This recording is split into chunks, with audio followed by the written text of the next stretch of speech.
अस्सलामुअलैकुम, मैं ज़ेबा नाज़ प्रोग्राम एहसान नाज़ के साथ आज हम एहसान नाज़ साहब से ये पूछेंगे कि पाकिस्तान में ये जो जराइम क्राइम और मुख्तलिफ मामला बढ़ते जा रहे हैं, इसका हुकूमत को क्या तदारक करना चाहिए जिसमें उस इलाके के DSP, SHO और DIG और IG जिम्मेदार ठहराया जा सके। क्या ऐसा पॉसिबल है कि कोई ऐसा कानून साजी की जाए जिसकी बुनियाद पर हम इन लोगों को जिनकी जिम्मेदारी दी जाए और उन इलाकों पे अगर चोरी हो जाए, डकैती हो जाए या कोई ऐसी वारदात हो कि हम उनसे पूछ सके, उनको जिम्मेदार ठहरा सके।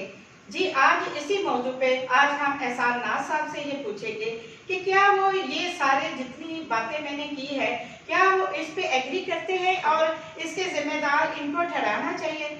जी एहसान साहब, अस्सलाम वालेकुम। ईद मुबारक। ईद मुबारक जनाब आपको। कैसे हैं आप? ठीक हैं, खैरियत से हैं? जितने भी लोग हमें देख रहे हैं, सुन रहे हैं, उन सबको ईद मुबारक।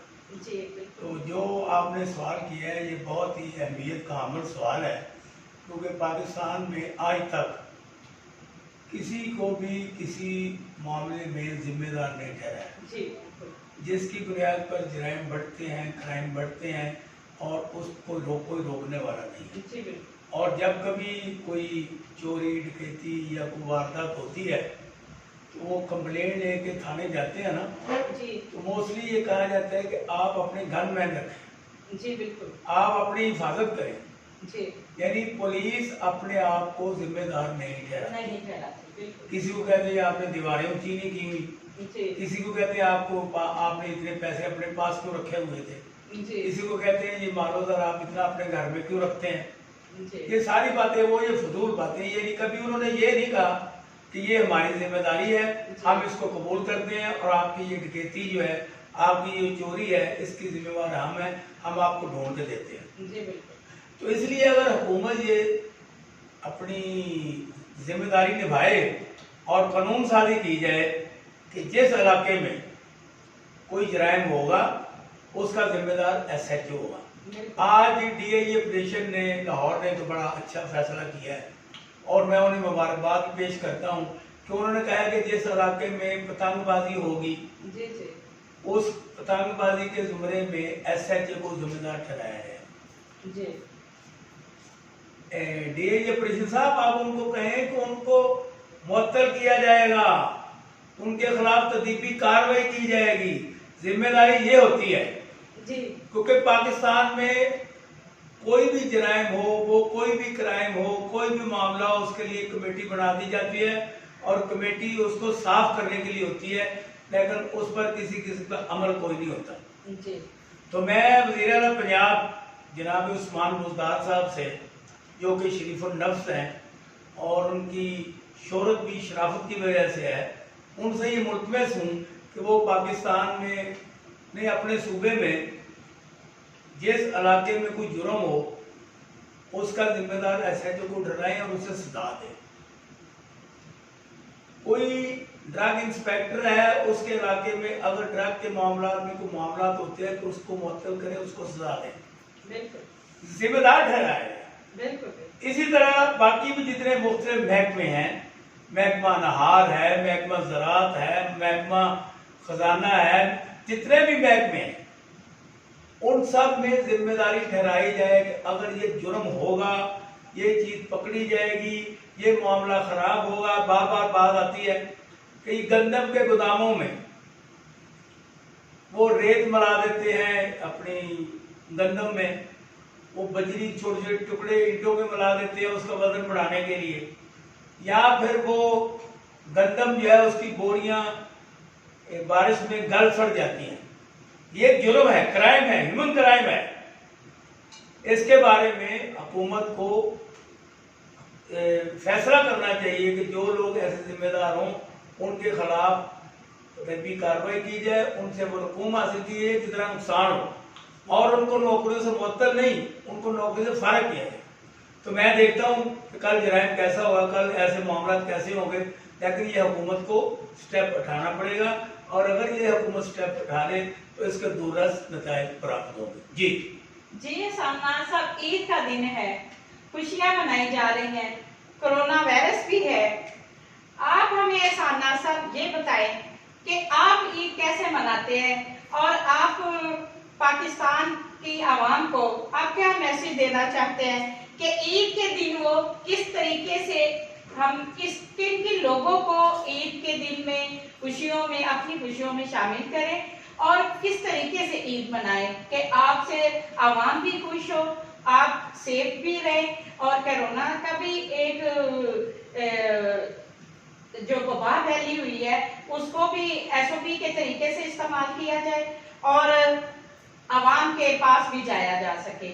मेरे ख्याल से सामना साहब आपकी लाइफ बड़ी सोशल है और आप क्योंकि बड़े नाम आपका नाम है, आपकी एक पहचान है, आपके घर में आना जाना तो बहुत ज्यादा होगा।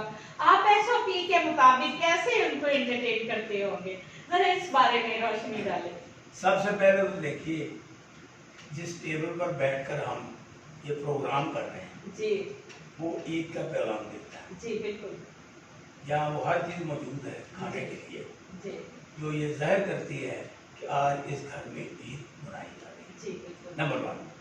नंबर 2, क्योंकि मैं कॉलम भी लिखता हूँ, एंकर भी हूँ और थोड़ा थोड़ा सोशल टाइप भी हूँ, तो इसलिए मेरे पास लोगों का आना जाना तो एक वाला है, लाजमी अमर है। तो कल भी आए थे, आज भी आए हैं, आ रहे हैं, कुछ जा रहे हैं, तो हम उनको बिल्कुल एसओपीज़ के मुताबिक मिल रहे हैं। एसओपी के मुताबिक ही उनको पेश किया जा रहा है, खाना भी, चाय भी और ये जितनी भी स्वीट्स वगैरह हैं। इसके अलावा हम बाय भी नहीं कर रहे हैं, जी खुद नहीं जा रहे हैं। जी जी जो लोग आते हैं उनको मोस्ट वेलकम करते हैं जी और यही ईद है।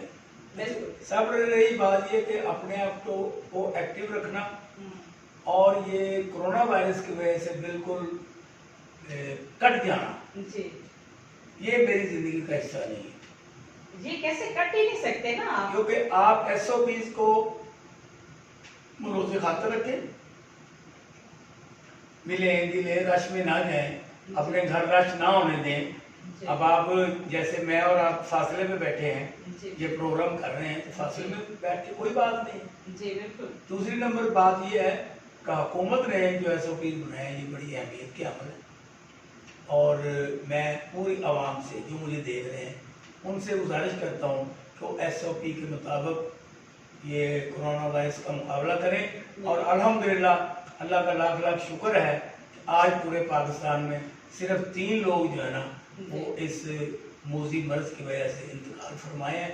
हालांकि पहले सैकड़ों के लोग में डेली मर रहे थे और अब मोहतरमा यास्मीन राशिद साहब जो वज़ीर सेहत हैं पंजाब की, उन्होंने कल बड़े धड़ल्ले से ऐलान किया है कि एक आखिरी कोरोना का मरीज जो कि अपने हॉस्पिटल में था उसको भी बखैर खूबी फारग कर दिया गया है। तो इस तरह ये ईद का दिन भी है, कोरोना भी है, मेल भी है, मुलाकात भी है, गोश्त की तकसीम भी है और दोस्तों से मिलना गिलना भी है। इसको एससीपी के मुताबिक गुजार के ये अच्छा महसूस किया जाए, ऐसी कोई बात एहसान साहब, जब मैं आ रही थी आपका प्रोग्राम करने के लिए तो भाई आपके गेट के ऊपर बड़ा रश था गरीब लोगों का, गोश्त मांगने के लिए वो बड़ी कर रहे थे। तो आपने बड़ा अच्छा इंतजाम किया हुआ था, उनको लाइन में लगाया हुआ था और आप उसमें गोश्त तकसीम कर रहे थे। तो ये अगर आपकी तरह हर इंसान अगर इसी तरीके से एसएपी के तरीके से अगर इस मामला को चलाते हैं तो मेरे ख्याल से कितनी अच्छी बात हो। ये बड़ी अच्छी बात है कि तमाम लोगों को एसओपीज़ के मुताबिक कोई चीज़ तकसीम करना है वो भी एसओपीज़ के मुताबिक रखे। क्योंकि मैंने अब मेरे साथी जो मेरे साथ घर पे काम करते हैं, मेरा द्वार बजाते हैं, मैं उनको मुलाजिम या नौकर नहीं समझता, मैं उनको अपना भाई समझता हूँ। उन सबको मैंने गुजारिश की थी, उनको समझाया हुआ था कि जो लोग भी गोश्त लेने के लिए आए उनको एक लाइन में लगाएं और डिस्टेंस रखें हैं। और ये जो गोश्त के थैले बनाए गए हैं प्लास्टिक के पैकेट में, ये उनको बड़े अच्छे तरीके से तकसीम करें ताकि वो एक दूसरे को टच भी ना हो और ये मसाइल हल हो। ये बड़ा मैंने कई अपने दोस्तों को ये मशवरा दिया मुझे भी किसी तरफ से ये मशवरा आया था कि आप इस तरीके से गोश्त की तकसीम करें। तो मैंने तो ये ऐसे किया ना, सबसे बढ़ के ये कि हमने उनको खाना खिलाया यहाँ बिठा के। अच्छा, बड़े अच्छे तरीके से खाना खिलाने के बाद उनको गोश्त दिया। जी सरनाज साहब, मुझे ये बताएं कि ईद पे जो बम गिरा दिया गया है पेट्रोल का आवाम के ऊपर, जो तोहफा दिया गया है इमरान खान साहब ने, वो हर ईद पे, मुझे बताएं कि ये हर ईद पे के खुशी के मौका पर ये एक पेट्रोल की कीमतों को बढ़ा देना, क्या ये इमरान खान की जिम्मेदारी में शामिल है या उसकी जिम्मेदारी में शामिल होता है, या IMF का हुक्म होता है कि जिस पे वो अमल करते हैं, जिसकी बुनियाद पर आवाम की चीखें निकाल दी जाती हैं। आवाम पहले ही महंगाई से पिसे हुए हैं और ईद के दिनों में किचन आइटम है वो वैसे भी बहुत ज्यादा महंगी हो चुकी हैं। हर बंदा खरीदते हुए भी परेशानी का इजहार कर रहा होता है। मैं बहुत सारे घरों को जानती हूँ जो बच्चों के लिए कपड़े तक नहीं ले सकते, ईद के लिए खाने का इंतजाम नहीं कर सकते घरों में, और मुख्तलिफ औकाफ में भी वो इसी तरह घरों में रहते हैं। क्या इमरान खान साहब आवाम में आके के इस तरह के फैसले नहीं कर सकते कि वो इनकम ऐसे क्यों करते हैं IMF के कहने पर? मुझे ये बताएं सरनाज साहब कि अब इसका कैसे सोल्यूशन निकल सकता है कि आवाम को रिलीफ मिल सके और आवाम के लिए बेहतरी के रास्ते निकालें, बजाय कि हम हर वक्त कोई छोटी ईद आ जाए तो तब तेल की कीमतें बढ़ जाती हैं, महंगाई हो जाती है, बड़ी ईद आ जाए तब हो जाती है, कोई बे त्योहार पाकिस्तान में आता है तो उसमें महंगाई अरूज पे चली जाती है। इसका कोई मुस्तकबिल में कोई सलूशन नजर आता है आपको? देखिए जी, बात ये है, जब एक गांव का चौधरी जी अपने किसी काम करने वाले को हुक्म देता है जी, तो उसके फराइज में ये बात शामिल होती है कि वो उसको ओबे करे। यस जब हमने IMF से कर्जा ले लिया है जी तो कर्जे की वापसी के लिए जो उन्होंने शेड्यूल बनाया है जी, वो देखते हैं कि इसमें कोई कमी तो नहीं आ गई। वो कमी देखते हैं तो हमें कई चीजें बढ़ाने के लिए कहते हैं।